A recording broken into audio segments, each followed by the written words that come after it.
Mike was getting married, and I, the official girlfriend, didn't even know. I didn't make a scene, I didn't argue. I went straight to his place. His assistant handed me a bank card. The pin was my birthday. There was a note attached.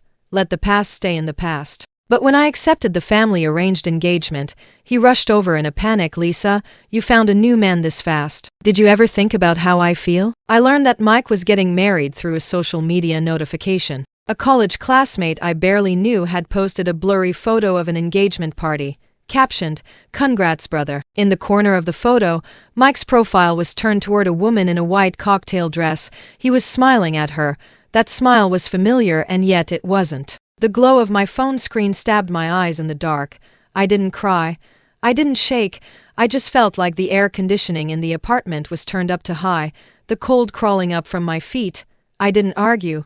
I didn't make trouble. The next day, I took time off work, picked the dress he once said looked good on me, put on bright red lipstick, and drove straight to his Upper East Side apartment. I parked in the familiar spot. The security guard recognized me, hesitated, then let me through. The elevator numbers climbed. Inside, I felt hollow, as if everything had been scooped out, with only inertia pushing my body forward. The door wasn't opened by him, it was his assistant, David. When David saw me, a mix of awkwardness, sympathy, and professional detachment flashed across his face. "Ms. Harris," he stepped aside to let me in, leaving the door open, as if ready for me to leave at any moment. The living room looked the same. The ugly ceramic vase I'd given him still sat on the mantel, holding flowers that had dried up long ago. There was a faint, unfamiliar perfume in the air, sweet, cloying. "Where's Mike?" I asked. My voice was surprisingly steady. David cleared his throat. "Mr. Stevenson isn't here. He asked me to give this to you." He pulled a plain white envelope from inside his suit jacket. It was thin. I took it, but didn't open it right away. My fingers could feel the hard shape of a card inside. "The pin is your birthday," David added, his gaze drifting away. "Mr. Stevenson also said he hopes everything goes well for you in the future." Everything goes well. I pinched the envelope, finding it almost funny. "He's really getting married?" I asked. David lowered his head. That was answer enough. "When did this happen? Who is she?" "Ms. Harris." David frowned, clearly uncomfortable. "You shouldn't ask. It won't do you any good." I nodded. I understood. For 3 years, I'd sat on this couch waiting for him to get off work. I'd made coffee for David when he worked late. I'd listened to him complain about his girlfriend. Now, I was just Ms. Harris, a past inconvenience that needed to be handled, something that was not good for you. I opened the envelope. Inside was a plain debit card, completely unmarked, and a folded note, in Mike's bold handwriting, with just one sentence: "Let the past stay in the past." No salutation, no signature, like a line item on a to-do list. I stared at those words for a long time, long enough that David shifted uneasily. Then I put the card and note back into the envelope and slipped it into my bag. "Tell him this for me," I said as I turned toward the door. "I'll take the card. The pin is very convenient." The door closed behind me. The elevator mirror reflected my makeup and my straightened posture. Only after I got into the car and started the engine did I begin to shake so badly I could barely hold the steering wheel. Let the past stay in the past. 3 years, reduced to the past, something that could be sealed away, discarded, bought off with a bank card whose password he knew. I didn't go home. I drove aimlessly through the city, with no destination. Eventually, I stopped in front of the department store on 5th Avenue, the one Mike and I used to go to together. He used to say that on my birthday, he'd buy me the most expensive gift there. Now, the birthday pin was sitting in my bag. I walked inside. At the perfume counter, the sales associate greeted me enthusiastically. I asked for the most expensive one. The name was complicated. The scent was intense. Swipe, in the evening wear section. My fingers brushed over rows of silk and lace, stopping on a deep red velvet gown. The color looked like coagulated blood, or like a declaration of resolve. Swipe, at the jewelry counter, I picked a pair of earrings covered in tiny crystals. They were blinding. Once I put them on, I could barely see myself in the mirror. Swipe, carrying several heavy, luxurious shopping bags that felt completely out of place with my mood, I returned to my apartment building. The underground parking garage was dim and washed in pale light. My phone suddenly vibrated in the silence. It was a text from the bank. The first message listed several large purchases I had just made. The second message followed immediately, like a bucket of ice water poured precisely over my already numbed nerves from the impulsive shopping. Dear customer, due to unusual activity, your account ending has been temporarily frozen. Please bring valid identification to any branch or contact customer service as soon as possible. Frozen, I stood next to a cold concrete pillar, staring at the words on the screen. Unusual activity. Was it unusual that I used my own money to buy some useless things? Or was it that the deposit into this card or even my entire account had been flagged? He was getting married, prenuptial agreements, asset reviews, cutting off anything unnecessary that might upset the future wife, all perfectly reasonable. I just hadn't expected the cleanup to be so thorough, so fast, that even my own salary, money I had earned cleanly under my own name, would be dragged into this unusual activity and locked away. Fine. I carried the expensive paper bags to the corner of the parking garage, where a huge green dumpster stood. I let go. The bags fell in with dull thuds. The red velvet dress slid silently into the darkness. The perfume bottle probably shattered. Its rich scent struggled out through the cracks of the lid for a moment, before being swallowed by the cold, damp smell of the basement. Empty-handed, I went back upstairs. The apartment was dead silent. I didn't turn on the lights. Moonlight spilled in through the floor-to-ceiling windows, cutting a pale shape across the floor. I walked to the bar counter and poured myself half a glass of whiskey. No ice. Neat. The liquid burned its way down my throat and into my stomach. The pain was real. It reminded me that I was still alive. My phone lit up again in the dark. This time, it was a call, Mom. I stared at the word until the ringtone rang 7 or 8 times, almost disconnecting automatically, before I finally answered. Lisa? My mother's voice came through. The background was quiet. She deliberately softened and slowed her tone, but couldn't hide the tension beneath it. Why did it take so long to answer? Are you busy? I just got back, I said, leaning against the cold counter and taking another sip. That's good. She paused, as if choosing her words carefully. Do you have time tomorrow evening? Come home for dinner. Your father wants to talk to you. About what? There was silence on the other end for 2 seconds. About Mike, she said quietly. The family already knows that I'd been dumped, knows that I'd been sent away with a bank card, or knows that he was about to become someone else's groom. And my mother's tone suddenly became lighter, carrying a carefully constructed, unsettling sense of anticipation. The Anderson family's younger son Mark, do you remember him? When you were kids, that summer in the Hamptons, you built sandcastles together. He spent the past few years on the West Coast, but he's recently come back. He's taken over part of the family business and done very well. Young, capable, and steady. I swirled the whiskey in my glass and said nothing. Your father has talked with his father a few times, she continued gently, with a tone that allowed no refusal. Mark will also be coming for dinner tomorrow night. Just a meal, a casual meeting, young people chatting, no pressure. The bitterness of the whiskey lingered, mixed with the burn in my throat. Outside the window, city lights flickered like countless indifferent eyes. My account was frozen. My past had been bought off with a note. My present was suspended in midair. Okay, I heard myself say. That's wonderful. My mother clearly relaxed, her voice lifting. Then it settled. 7 o'clock tomorrow night. Dress nicely, don't be too casual. Get some good rest, sweetheart. The call ended. The dial tone sounded twice, then fell into silence. I turned off the screen and placed the phone face down on the cold countertop. Mark Anderson, in my memory, he was only a very vague figure, a quiet, unremarkable little boy trailing behind his older siblings. I hadn't seen him in many, many years now. He had become a young, capable, and steady option. Fine, better than hanging in midair, waiting to rot. At exactly 7 o'clock the next evening, I pushed open the heavy oak door of my parents' Long Island house. The crystal chandelier was dazzlingly bright, exposing everything with merciless clarity. The air was filled with the scent of expensive lilies, along with a faint, barely perceptible tension unique to large family dinners. My father sat in his usual spot by the fireplace, reading the Financial Times. Hearing the sound, he looked up and nodded at me through his glasses, his expression as stern as ever. My mother was adjusting a white tulip in the entryway vase when she saw me. She straightened immediately, a perfectly calibrated smile blooming across her face. Lisa's here. She walked over quickly, her gaze scanning me like a detector. A black cashmere knit dress of appropriate length, a simple pearl brooch at the neckline, hair in a low chignon, understated makeup. She seemed satisfied. Warmth entered her smile. Very good, very appropriate, Dad, I said. Walking over he folded the newspaper. Sit, the guest should arrive soon. His eyes lingered on my face for a moment, as if assessing the condition of an asset after a market fluctuation, then turned to my mother. Is the wine ready? It's been ready, my mother replied, then lowered her voice to me. Mark is very punctual. At 7:05, the doorbell rang on time. The butler went to open the door. Moments later, he ushered someone in, Mark Anderson. There was no overlap at all between him and the vague shadow from my childhood memory. He was tall, with a long, straight posture.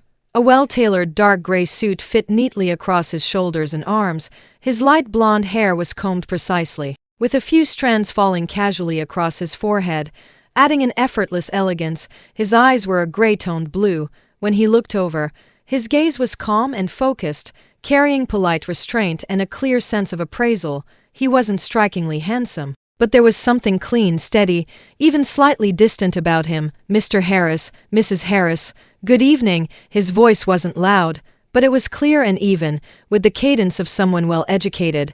Then his gaze shifted to me. The corner of his mouth lifted into a faint, socially appropriate smile. Lisa, long time no see.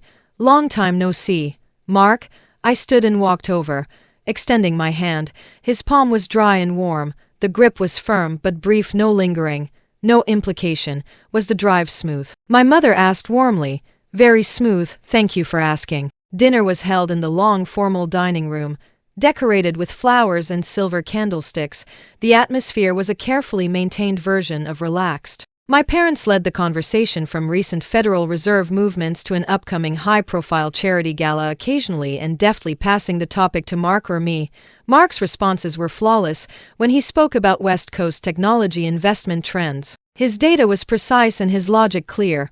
When he mentioned a sustainable energy project he was involved in, his tone was measured and practical, without exaggeration. He listened attentively, pausing slightly before answering, as if carefully choosing his words. He didn't ask about my recent personal life. He avoided any potentially awkward topics. He showed no surprise or teasing at this obviously purposeful reunion dinner. That at least made me relax a little. After dinner, my mother suggested moving to the sitting room for coffee and fruit. Mark naturally stepped half a pace back to let me go first, and pulled out my chair when we sat. Thank you. You're welcome. He sat in a single armchair across from me, relaxed but never slouched. The servants quietly set down coffee and a small plate of delicate pastries, then withdrew. My parents tactfully stayed behind in the dining room, leaving the space to us. The chandelier here was replaced by softer crystal wall lamps. A brief silence spread, broken only by the faint clink of a silver spoon against porcelain, being brought into a situation like this so suddenly. I lifted my coffee and looked at him, deciding to break the polite stalemate myself. Does it bother you? Mark was gently stirring his coffee. He looked up. The lamplight made his gray-blue eyes appear clearer, like a lake with a thin layer of ice. My mother discussed everything with me in detail beforehand, he said plainly, so I was mentally prepared. It's not a bother, he paused, his gaze steady on me, but it has been many years. You are quite different from how I remember you. So are you, I replied. He inclined his head slightly, accepting the assessment. Then he set down his spoon, folded his hands on his knee, clearly transitioning to the main point. I suspect that recently, Miss Harris may need some social level buffering or adjustment. His wording was careful, but the meaning was clear. He knew about Mike. If appearing together at appropriate occasions could help redirect unnecessary attention, or prevent certain complications, he continued evenly, I'm willing to provide that kind of cooperation. I repeated the word, tasting the distance and practicality embedded in it. That sounds very businesslike, so how far does this cooperation go? Mark seemed to have already thought this through. That depends on your actual needs, he said. It could be limited to occasional joint appearances, enough to create a public impression for specific audiences, or it could. He paused, his gray-blue eyes studying my tolerance. If a more complete narrative shift is needed, such as formally establishing a stable relationship, or even an engagement, that is also an option worth considering. Of course, that would involve more details and careful negotiation. My fingers tightened slightly around the coffee cup. He had thought this through thoroughly, calmly, like evaluating a long-term investment. Why? I asked, more directly now. What tangible benefit does this bring you? Mark leaned back, still perfectly composed. From a family perspective, he said, emotionless, the Anderson family and the Harris family have long-standing and deep cooperation in finance, real estate and related sectors. A stable alliance through marriage would strengthen those ties, increase mutual trust, and be beneficial for future collaborative ventures. And personally, he continued, meeting my eyes, my current focus is business expansion. I need a partner with a comparable background, a clear mind, emotional stability, and an understanding of the cooperative nature of such a relationship that minimizes unnecessary internal friction and unpredictability. He leaned forward slightly, lowering his voice, but making it sharper. From what I've observed, Miss Harris, you meet these criteria. We don't carry emotional baggage between us. That may actually allow us to build a clearer, more efficient partnership. For navigating your current situation and planning ahead, this could be the more pragmatic choice. Efficient partnership, clear terms, reduced friction. Every word was cold as a scalpel and yet precise. Strangely, this naked pragmatism was more convincing than any tender reassurance. It even felt reassuring. At least I knew where the boundaries were. At least I wouldn't misjudge again. I need time to think, I said. Of course. He showed immediate understanding, no pressure, no disappointment. You have plenty of time. He took out a simple business card with only his name and number and placed it on the table. Whenever you've decided, or if you have questions, you can contact me. We sat for a little while longer, talking about neutral topics, mostly upcoming art exhibitions and concerts in New York. Mark had good taste and a broad knowledge base, but he always spoke with an analytical, objective tone, never showing off or exaggerating. At 8:30, he stood to leave politely. My parents saw him to the door, warmly promising that we must get together again soon. The heavy door closed, shutting out the night and the man with gray-blue eyes. The living room instantly fell quiet. My mother turned to me at once, her eyes shining with a mix of anticipation, calculation, and the relief of having set something in motion.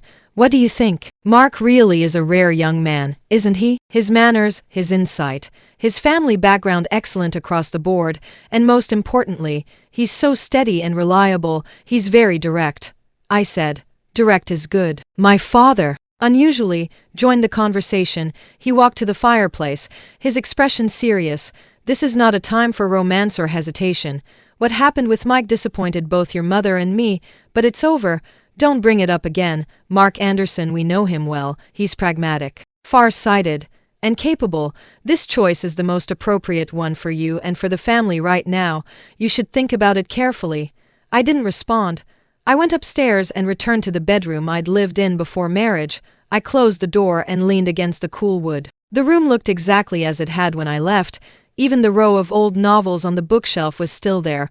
Moonlight filtered through the sheer curtains, casting faint grid-like shadows across the carpet. The bank card in my pocket felt hard, like a brand burned into skin. The account freeze message on my phone felt like a cold shackle. And then there were Mark Anderson's calm, unruffled gray-blue eyes, and his words, an efficient partnership. They surfaced clearly in my mind.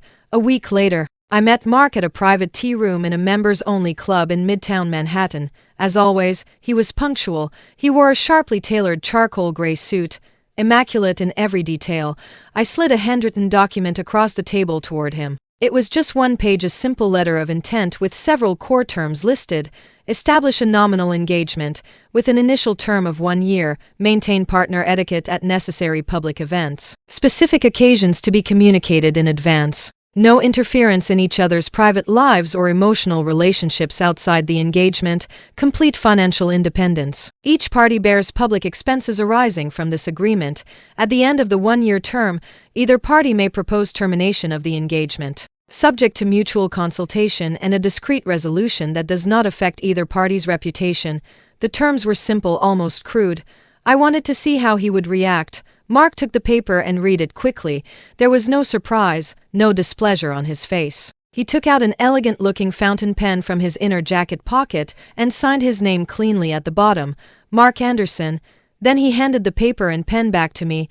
You don't want your lawyer to review it first? I asked. The core intent is clear. He replied evenly. The details can be supplemented later by attorneys. I value efficiency and I trust that we both intend to honor the agreement. I studied him for 2 seconds, then picked up the pen and signed my name beneath his. Lisa Harris, pleasant cooperation. Fiancé, he said, folding his copy of the letter of intent, his tone as calm as if he were saying meeting minutes archived. Pleasant cooperation, I replied. The news spread like a stone dropped into water, ripples moving fast. The Harris Group and the Anderson family's intent to form an alliance quietly circulated within select circles. Soon after, the society pages ran a photo of Mark and me together at a charity auction gala. In the photo, I was holding his arm, slightly turned toward him. He leaned in as if listening to me speak, the faintest smile at his lips. The composition was harmonious, the lighting soft, the caption read, "A Power Alliance. The Harris heiress and the Anderson successor's romantic prelude. Golden couple, perfect match, strength meets strength." The media was always good with these phrases. I looked at the carefully captured image in the paper and felt a mix of absurdity and numb calm. Life quickly filled with new, purpose-driven routines. I attended cocktail parties, openings, and charity events with Mark. We gave interviews to friendly media outlets, sticking to prearranged talking points about shared interests, mutual admiration, and expectations for the future. We visited influential elders from both families, playing the role of a poised, compatible, promising engaged couple amid tea aromas and cigar smoke. Mark was an impeccable partner. He was always courteous. He naturally shielded me from overly enthusiastic greetings in crowds. He lightly nudged my ankle under the table to remind me to drink less when cameras turned toward us. He adjusted our positioning to create a more harmonious frame. He remembered dishes I disliked and avoided ordering them next time. When my heel got caught, he reached out seamlessly for me to steady myself. But all of this care stayed firmly within the realm of partner, in private. We spoke little, limited to schedule coordination and information sharing. He never asked about my past. He never probed my emotions. We were like two precision instruments set to the same program, flawless when required, operating independently the rest of the time. At first, the clarity of those boundaries felt unfamiliar. Soon, it became something I relied on, safe, controlled, no surprises. I began using the money left after my account was unfrozen. Fortunately, the freeze lifted automatically a week later. Likely after the bank confirmed it wasn't truly unusual, along with a substantial sum my family provided under the name of an engagement gift, to do two things. First, I enrolled in a 1-year master's program in arts management at New York University. It had been an interest of mine since college, something Mike had once dismissed as an impractical pastime. Second, through introductions from professors in the program, I privately connected with several small but distinctive contemporary art galleries. They weren't large, but they had character and potential. I participated anonymously in some early-stage research and evaluation. When I was busy, time stopped being a slow, sticky poison. Class notes, case studies, market data, artist background files, these filled my mind. The old images that occasionally tried to surface, and the fine, needling pain in my chest, were pushed to the margins. Late at night, when I felt exhausted staring at financial models or exhibition proposals, I would sometimes think of Mike, of that note that said, "Let the past stay in the past." The pain was still there, but it felt as though a layer of frosted glass now lay between us, blurred, distant. More often, I was thinking about next week's class presentation, or whether the aggressive philosophy of that Brooklyn-based digital art gallery truly had sustainable commercial value. I thought life would continue like this, gliding steadily through this mutually beneficial partnership, while my own reconstruction gradually found its footing. Until that autumn afternoon, when the air had begun to turn crisp. That day, Mark and I had just exited a newly opened gallery in Chelsea. The gallery owner was an old acquaintance of Mark's, an Italian woman who spoke quickly and gestured dramatically. We had just seen an installation exhibition themed around urban memory and discarded materials. The works were sharp and oppressive, and the discussion equally heavy. When we stepped outside, the 4 o'clock afternoon sun slanted down, warm but unable to dispel the chill left behind by the exhibition. I tightened my beige trench coat around me. Mark was on a work call about cross-border investment tax issues. He spoke quickly in low tones, professional terminology flowing, his brow faintly furrowed. The driver had parked at the corner, requiring a short walk. We walked side by side along the sidewalk, neither of us speaking, each absorbed in our own thoughts. Then I saw him, across the street. Mike, he stood beneath the awning of a cafe, holding what looked like a takeaway coffee. His hair was longer than I remembered, messily falling over his forehead. There was obvious dark stubble along his jaw. He wore a wrinkled Oxford shirt, collar open, no tie. He was staring straight at me, making no effort to avoid it. His expression looked like a spilled palate. Shock, anger, disbelief, and a trace of pain. My steps stopped. My heart felt as if an invisible hand had clenched it hard, then abruptly released, leaving behind a hollow tremor. Almost at the same moment, Mark sensed something was wrong. He quickly said, "I'll get back to you," into the phone and hung up. His gaze followed mine across the street. A layer of cold understanding and alertness instantly covered his gray-blue eyes. "Do you want me to handle it?" he asked quietly. His steps shifted naturally half a pace closer to me, half his body subtly positioning itself between me and the road, protective, unobtrusive. "No," I heard myself say. My voice was steadier than expected, though dry. "I'll go myself." Mike was already striding across the street toward us. His eyes were fixed on my face, completely ignoring Mark beside me. The afternoon sunlight outlined his tense, almost disheveled frame. "Lisa," he stopped a few steps away, his voice hoarse, restrained emotion ready to erupt. "We need to talk." Pedestrians nearby glanced over. I stayed where I was. I didn't step back. "I thought there was nothing left for us to talk about, Mike. Nothing to talk about." He seemed stabbed by the words, his voice rising sharply, drawing more attention. "You moved on this fast? Did you ever think about how I felt when I saw those headlines? Did you think about me at all?" The words were so absurd, so self-centered, that I froze for a moment, almost laughing coldly. I instinctively glanced at Mark. He stood slightly behind and to my side, expression unreadable, hands in his trouser pockets, relaxed yet like a silent, solid wall, blocking most of Mike's aggressive gaze and emotional pressure. "My feelings," I said, turning back to Mike, enunciating each word slowly so he would hear clearly, "stopped mattering the moment you had your assistant hand me a bank card and tell me to let the past stay in the past." I paused. "As for your feelings," I felt that hollow place in my chest filling with something hard and cold. "They no longer concern me." Mike's face drained of color, then flushed red. That was. Things were complicated then. I had my difficulties. "Lisa, she and I aren't what you think we were, just Mike." I cut him off. A deep exhaustion surged up, stronger than anger. "You're getting married. The news is everywhere. Congratulations." I took a breath and looked straight into his flickering, chaotic eyes. "What we had is over. Please at least let me keep a little dignity in how it ends." "Dignity? Over." He stepped closer. I could smell alcohol, not strong, but unmistakable. "I don't accept that." "You think it's just done? You think this man," his hostile gaze finally shifted to Mark, scanning him with contempt, "you think he really cares about you? He's just after your families, Mr. Michael Stevenson." Mark stepped fully forward, completely blocking me. His voice wasn't loud, almost calm, but each word was edged with ice, unmistakably firm. "Ms. Harris has made her wishes very clear. Please keep your distance and mind your behavior."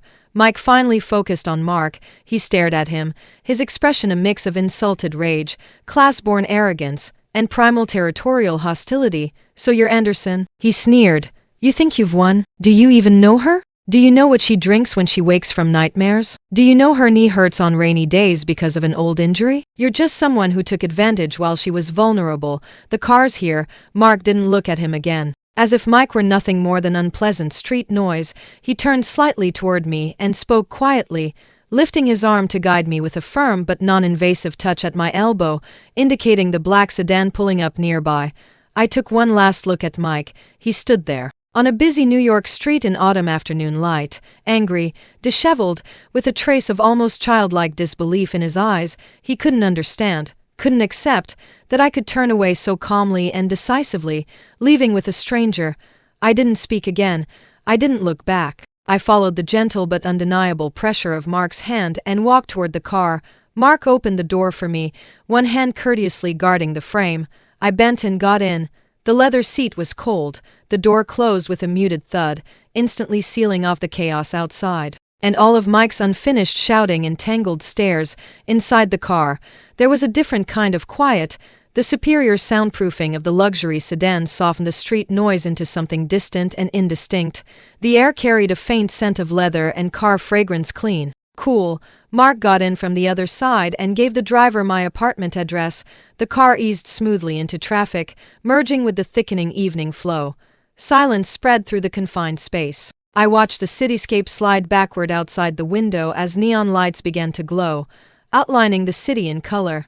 The hollow place in my chest, now filled with something hard and cold, began to ache with a delayed, fine-grained dullness. Strangely, it wasn't sharp. It felt more like a distant echo. After a few minutes I spoke. My voice was tight. "I'm sorry. I caused you trouble." Mark looked up from the tablet in his hands and glanced at me before returning his gaze to the screen. "Dealing with this type of unresolved history is part of the agreement," he said evenly, stating a fact. "You handled it calmly. As for him," he added, scrolling once on the tablet, "he's unlikely to choose to create a scene like that again in a public place. The cost is too high.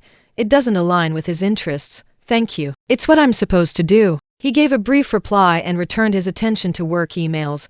I leaned back against the seat and closed my eyes. Fatigue washed over me like a tide, seeping from my limbs into my bones, but beneath that exhaustion, there was no collapse, no tearing pain, no leftover rage. Only an empty, dust-settling sense of finality, and a faint, indescribable lightness.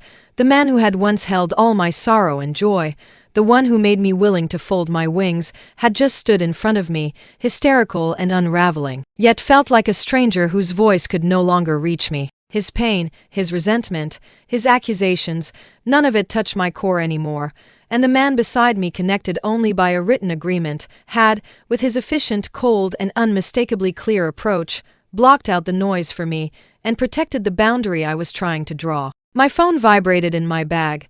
I took it out. It was a message from the Arts Management Program group chat about the final submission date and formatting requirements for next week's group project. There was also a new email from the founder of the Brooklyn Digital Art Gallery, replying in detail to my earlier questions about profit models. I opened the email and began reading line by line. ENFT copyright revenue splits, offline immersive experience income ratios, cost controls for artist incubation. Those professional discussions gradually occupied my thoughts. The car drove steadily onward through tunnels, over bridges, toward my apartment on the other side of Manhattan. Outside the window, city lights merged into a flowing river of brilliance, dazzling, indifferent, full of unknowns. I knew that the page about Mike had finally, truly been turned at that street corner, ending with a slightly undignified but decisive final line, and the new chapter, whether it was this strangely defined partnership with Mark, or my quietly restarted academic and professional exploration, had only just written its first punctuation mark. The road ahead was still long, but for the first time, it felt as though the steering wheel was, at least faintly, in my own hands. Thank you for watching this video. If you have any thoughts about this story, feel free to share them in the comments section. Here is Roses and Love, sharing stories about marriage and women every day. See you tomorrow.